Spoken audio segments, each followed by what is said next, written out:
This is Kate Hart, otherwise known as Bittersqueaks. This is Evie, also known as Show Pigeon. Do you want your last name? Whatever. Okay. And Kate is the caretaker of the Edward Mobley toy estate. Do you want to tell them how that happened? So what happened was I was a big fan of his work, and like a normal person, I hunted down his family through the powers of the internet. And at the end of a conversation that I had with them, I casually mentioned, do you have anything left of your dad's? And he said, yes, we have an entire barn full. And as a normal person does, I immediately booked a flight to their house. And I already had their address, so there was no getting rid of me. And I showed up and bought everything and brought it back to California. So long story short, she worked into the contract that she would get the rights as well. So she became the new caretaker of the Edward Mobley estate. And she wasn't quite sure what she wanted to do with it, right? Yeah. You just kind of were like... making Etsy listings. Yeah. So she was reselling a lot of the collection while completing her own collection. And then meanwhile, around the same time, I'm a tattooer and I had started my own studio. And I'm obsessed with Kewp dolls. And Rose O'Neill, who invented the Kewp doll. And my husband said that I should have my own Kewp. And I said, what? You can't do that. I can't do so that. Hard. It's so easy. So I created a little character named Pigeon, the Kewp doll, and I drew a sketch of her. And my idea was to produce her as a toy, but I had no freaking idea how that would ever happen. And then Kate came to get tattooed by me. I call my daughter Pigeon. Yeah.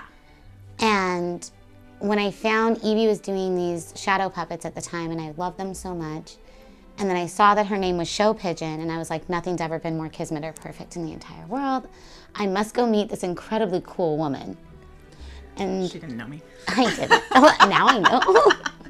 But yeah, so I was like, oh my gosh, she has to do it. And I went in, and then we started discussing. She was kind of telling me about this whole thing she'd been doing with the Mobleys, and I think you had just started to reproduce the bears. I had just done Sunny Bear. And so I didn't really understand what it was, but I said, do you ever do collaborations? There's this doll I've been wanting to make. And I said no, because I had only been doing this for about 15 minutes and was like, I'm not there yet. Didn't you say, let me see, show me the doll? I think I did. Yeah. I was like, let me see. So I showed her the sketch, and she said, I know her. I was like, I have her. And I said, what? I drew her. What are you talking about, you crazy woman? So turns out one of Edward Mobley's molds, which basically had never been produced except for There was that one penny doll in Brazil. Yeah. I don't even know if it went to production because we've only seen pictures of it. Yeah. And so it was just this little girl that looked a lot like my drawing. And I think he was probably influenced by the same stuff I was. Yeah. He was doing his version of a Kewpie. Dime store doll, penny doll. Yeah, exactly. But it was so perfect. And so I was working with a company that does resin figures for everyone you've ever heard of. Mm-hmm. And I was like, oh, I bet you Jay could make these. And actually, it happened to be in the same town as my studio, so it was just it was perfect. A quick hop over to meet Kate at the place. And then it was so fast. Yeah, suddenly and now we're here. Okay, you're coming to Designer Con with me. You're gonna be at my booth. We're making this doll. You have a dream? Hold on, let me make it a reality. I'm your fairy goth mother. Boom. So our joke for a long time was, don't tell Kate you have a dream because she'll force you to realize it. I will. So then basically Pigeon the Kewp doll became an art doll, and then we made minis, but it was more separate initially from the other Mobley characters. And then as we were working together all the time and became such close friends, we kind of realized that it's this whole world. We're close friends. Yeah. Sorry. Sorry, should I not have mentioned? God, don't tell people. And yeah, now it's this little land of Pigeon and the Mobelings. Yeah. I love where she's come. I love that it started so silly. And I think where we are now in our age and careers, it wouldn't have worked. Yeah, totally. You would have been like, this woman is insane. I can never tell her anything. She's a menace to society. Totally. She wants to burn down my studio. But we were just both in this flexible, creative, innovative place of let's see what happens. I'm not sure what I'm doing, but I have this dream and we'll kind of find it along the way. Yeah, like I feel like it went smoother than I expected it, or that it would go now. Yeah, for sure. Because like now there's so much like, oh, what if it goes wrong? Yeah. But like back and now then it would was be just scary to like let someone into your dream. Yes. But we both were just like baby We were dreamers. little baby dreamers. And it just kind of worked. But I do feel like so much what I do is because of you. Thank you. Ugh. But like, disgusting. But like, it's true. Like, I have this way about me that is so chaotic demon. For sure. That's like, let's light it on fire. And you're like, maybe no. And I'm like, okay, maybe you're right. So I do feel like the balance of our friendship and the balance of our creativity, I just feel like you're like you're my twin flame. Ew. But like, I feel like Yeah, we're a really good pair. like a good team. We're a You good balance team. me so well, and like you bring a sense of like, oh, don't cry. You bring a sense of like serenity to my life. Aww. Lame. Yeah, because I'm like the more organized spreadsheet. Loves a calendars, list. love a Always list. making a list. Yeah. Me? Never. Yeah. Is it in my calendar? No. But so in working with the company that produces the toys and talking about, behind the scenes stuff and character development, and we just have a really good back and forth. Where We do. You kind of like are up here and then I sort of pull it out. Yeah. Like my Rolodex is going, and you're like, that one's important. That's Yeah, okay, totally, we need to save that one. And I'm like, And then it kind of takes shape. but yeah, it's very like, yeah, like my creative process is so everything everywhere all the time. Mm-hmm. And you're like, let's pick that one. And I'm like, oh, we could do that first. Yes. Okay. So Pigeon the Kewp doll is 8 inches now? 8.5. 8.5. And she squeaks and she's made out of like a high quality vinyl, but unlike Sofubi, it's like so soft. Yeah. Like her lipstick is on these from biting them. these are mine. I can put as much lipstick on them as I want. The paint is all food grade, non-toxic. Basically, she wanted to repop all the new ones in Edward Mobley's original vision, which was to be sanitary, easy to clean, safe to put your mouth on, basically. I mean, I wouldn't care if they were safe or not, but they are safe. So like, his thing was that babies shouldn't be chewing on lead. Babies shouldn't be chewing on rubber that's the same rubber for tires. Which shockingly was innovative thinking at the time. Oh, the 1950s. Right? Just give it to a baby. But like, no, so that's really important to me. It's to like keep with his legacy of innovation as far as toy production goes. And like, even though these aren't tested for toddlers, I give them to my nephew and he's 2. I'm not worried that they're gonna hurt. It's just testing is... And we also, the plan is... Eventually. To eventually, so everything is made with that in mind. Yeah. And speaking of everything being made, Oh, the newest Mobling. Oh my gosh, my my God, baby. she's so perfect. I'm dead, die. Rest in peace, me. Rajah is the first Edward Mobley toy that I found.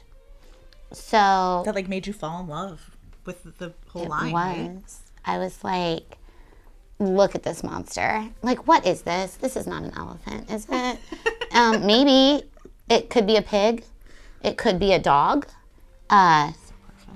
It's the most perfect thing ever created. But what I love too is that, so the originals were bigger, the original Rajahs are bigger, and Kate, to repop them, she wanted to make a unique size. So they're a little bit smaller, and it turned out to be the perfect, like, little holdable, squeezable size. She's so cute, with the blinky eyes. Oh, and the blink eyes are from the factory. Yeah. That It's the same Blink factory. eyes It's were made, crazy. which is so cool. I'm sure that's not going to be annoying us talking over each other. Perfect. So Rajah's the most recent, brand newly released. Cute butt. The whole thing was I didn't want to diminish like the vintage ones. The vintage squeak toy community is very important to me. For sure. Obviously.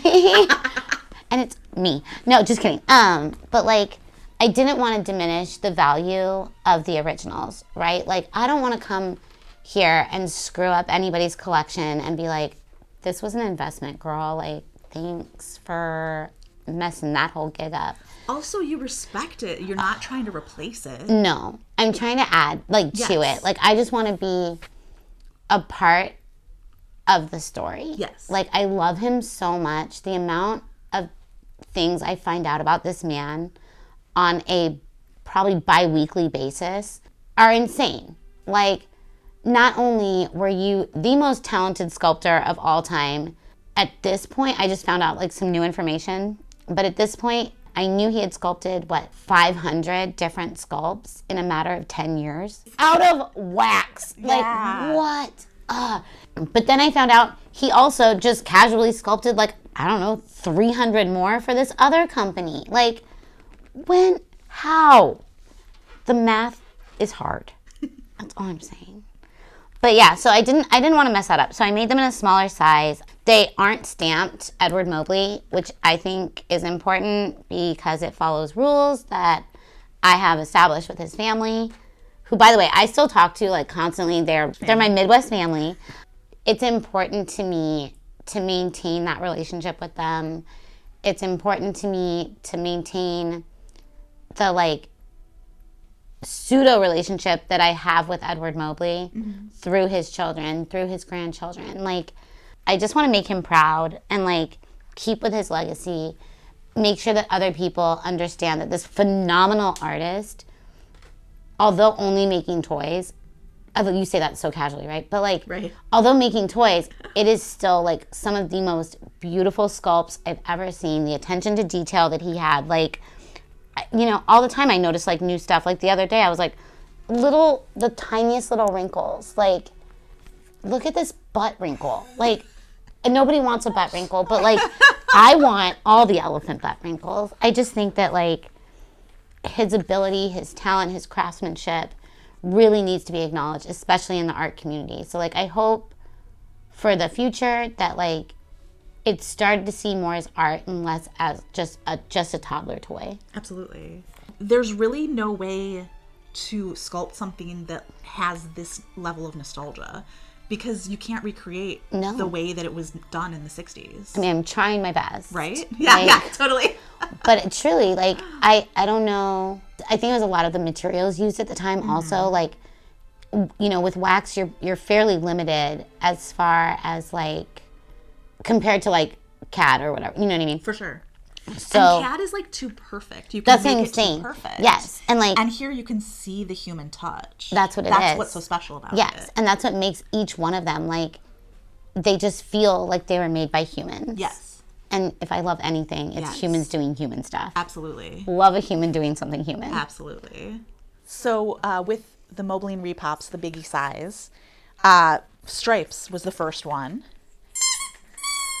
And Baby Elephant, who is sold out, but Stripes is still available. And then we made Pigeon. And Rajah is the brand new addition to the party, with more, of course, in the works. We learned a lot from when Stripes came out, most notably how important the box design is, which we kind of knew. But this is based on the original Stripes box design. So one thing that was really important that we changed to me personally is originally he was holding a rifle, and the box says a toy aimed at the hearts of children. And in today's climate, I disagree. Yes. So we edited it to be a butterfly net, which I think is very sweet. I just think it's, like, a little more contemporary. But it's the original artwork from when was Stripes, 50s or 60s? Also, this man did, the time, math. He did all the artwork for the boxes. Wait, Edward Mobley did this? I know. I didn't even know that. Can you believe it? That's amazing. It's insane. Oh, I didn't know that. And he did all the photos for the catalogs. Are you serious? Yes. That's really special. That's what I mean. Okay. Like, he did all the photographs. He did all the catalog layouts. He did all the art for the boxes. He did 9 bazillion sculptures. I'm just like, What were you did you sleep? Right? What are you on, David Bowie hours? So basically this box was so good that when we were doing Pigeon, we wanted to make sure we did something equally as good and vintage and retro feeling. So I hand painted the original version of this and scanned it into my computer and moved some stuff around and basically tried to make it feel like it was straight out of the 60s. And I think we succeeded, right? I think we did really well. Yeah. Like I appreciate like the fadey silk screened look. Yeah. Like, and how you can kind of see pen the mark. imperfections. I was going to say mistakes, but they are definitely not mistakes. They're on purpose. Yes. But the same thing with like the overlapping of colors. Yeah. Or like where it kind of looks like the registration is off, but we faked it on purpose. It's on purpose. Everything's on purpose. To give it that vibe. And then same for the Rajah box. Like not everything is lined up.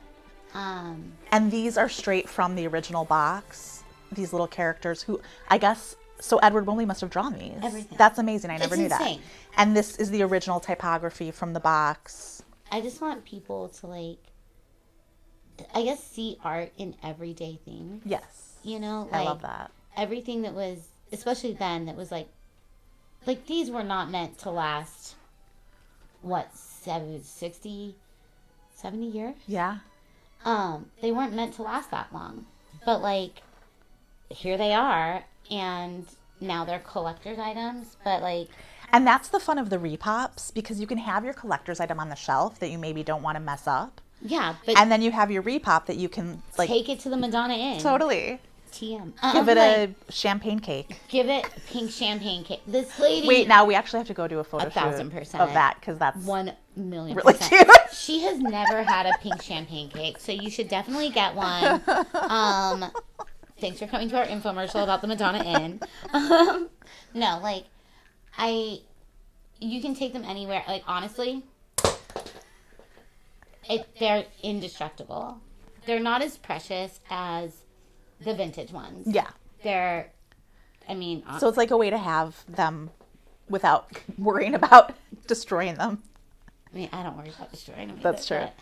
But they're mine, and I have a special relationship with all my vintage ones. So they've been through more than a vintage toy should be put through. But they're more durable. They're so durable. Than a lot of vintage toys. I mean, and most of these, like, I pulled out of boxes, and they were, like, covered in baby drool. So I wasn't worried about, like, oh, no, will my gentle hands damage them? No. Like, they've been chewed on for 60 years of toddlers. Yeah. They're fine. We're living in a space where, like, vintage toys have become insanely expensive. I tell everyone, like, I am priced out of squeak toys. I am priced out of rubber toys in general. Like, I'll go on eBay and be like, oh my God, so cute. And be like, well, I'm out. So I think it's important to, like, offer accessibility to people that maybe don't have the means to spend $400 on a squeak toy, but they want it. But also, I think it's important to note that our prices, they're not, like, dirt cheap because they're ethically made. They are ethically made. And that is important. You got to pay for ethics. Yeah, you got to pay for ethics. So we balance. Could you imagine if we made tiny hands make tiny toys? Oh my God, that would be the worst. Balancing affordability with responsible production, I think we're nailing it. I'm very proud of us. And actually, tiny hands do make tiny toys. Yeah, there you go. But no, yeah. So, I mean, they're not, but they are affordable. Yeah, for sure. You can get all of these guys through Kate's Etsy shop. We're both going to be at DesignerCon. We'll be right next to each other at DesignerCon in Pasadena coming up in June. And we have a special something. In addition to these guys, there's some special new variants that will be available. And perhaps some artist painted variants, one-offs as well. Of a few, of like a Kewpish little girl maybe. What else? Maybe, whatever. I'm very excited. Yeah, I'm so glad it's back in Pasadena. I know, it's gonna be like the old vibe. I know he didn't. Ben, I know you didn't do it for me, but I feel like my obnoxiousness made you do it, and I appreciate that. Yeah. We're really looking forward to it. I am. I'm doing Decon and then Vegas. She'll be in Vegas as well. And we might have a couple events in between in the fall. Yeah. But yeah, stay tuned. Or don't. We have more big dreams and plans and things we've been working on. So there's a lot more coming out that we're really excited about. So I'm Show Pigeon on Instagram, on TikTok. My website is showpigeon.com. You can find out all about my work, how to get in touch with me, and anything else you might ever want to know. I'm Bitter Squeaks on all platforms. And if you want, you can DM me. You can come see my museum, all this stuff. I'll let you touch everything. I'm pretty casual with them. Like, you can take them off the shelf, whatever. Don't steal them, but Also, if you DM Kate, she will immediately give you her phone number. That's true. It's 562. Don't pull that with me. Okay, just kidding. That's Evie the chaos versus the spreadsheet doesn't of give it her all. phone number to anyone. I give my phone number to everyone I've ever met. Yeah. But yeah, no, I just think that, like, it has been such a joy watching you grow up as, like, an adult. Same. And, like, maturing together. Yeah, and absolutely. Being like, oh, dang, like, look at us doing this. And our little baby businesses growing together. Yeah. And how much influence we've had on each other's businesses. I couldn't go without you. It's really special. That's I know. nasty. So definitely get in touch. Come meet us Yeah. before and at DesignerCon and Or here. give us a squeeze. Yeah. Come get tattooed. Give Rajah a squeeze. That was good. Yeah. And yeah, welcome to the world of Pigeon and the Mobelings. Yeah. Bye.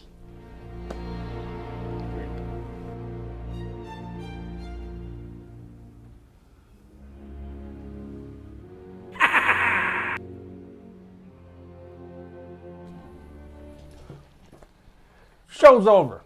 Come back tomorrow.